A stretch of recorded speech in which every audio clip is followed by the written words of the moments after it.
Most locksmiths are honest. A few are not. Call one of the disreputable companies and your bad day will get a lot worse. Como 4's problem solver Herb Weisbaum is investigating these shady characters and even caught one of their rip-offs on camera. Herb?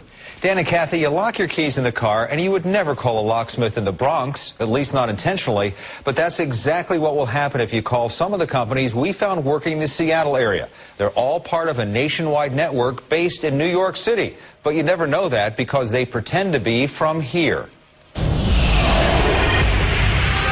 Is this where you take all the phone calls from all over the country? Excuse me. Is this it? This is it? The people at Dependable Locks in the Bronx don't talk to reporters, and for good reason. The Better Business Bureau says Dependable is part of a nationwide locksmith swindle that's ripping off consumers across the country. These guys operate everywhere, and they've made their business model out of taking advantage of people who are locked out of their house and their car.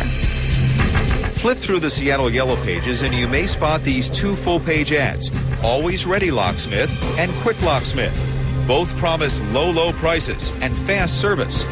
Now, the ads don't list an address, but with all the 206 and 425 area codes, it's reasonable to assume they're both local companies.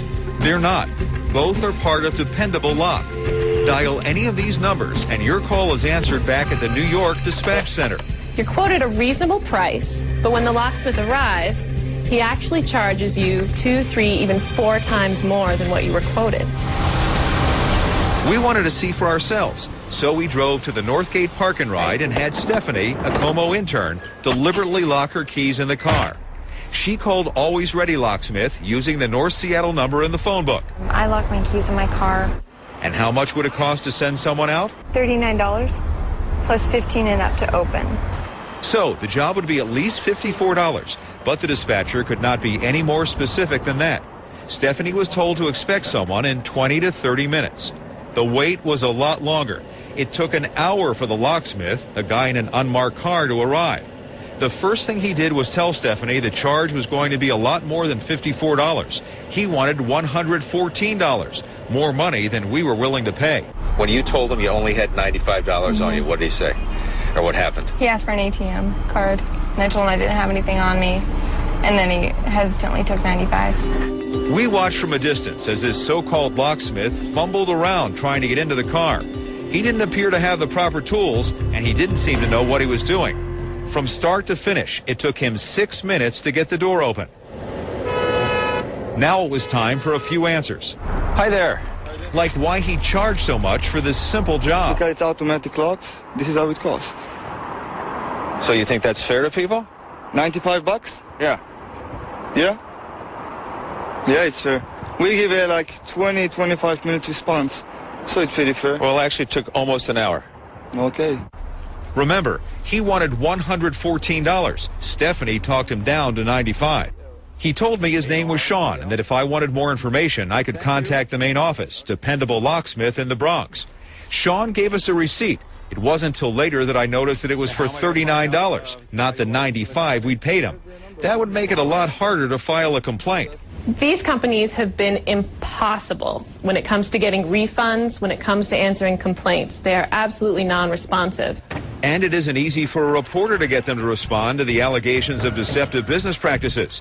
The company's attorney did return my call, but he would only talk off the record. That's a no comment.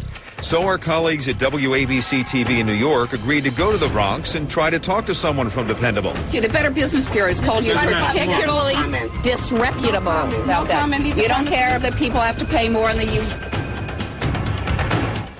Well, they're not talking, but the Better Business Bureau tells me it's getting complaints from around the country about Dependable Locks. So how do you protect yourself? Well, if you're locked out of your car and you're a AAA member, call them. If you're not a member, they will refer you to a reputable tow company that can get you in.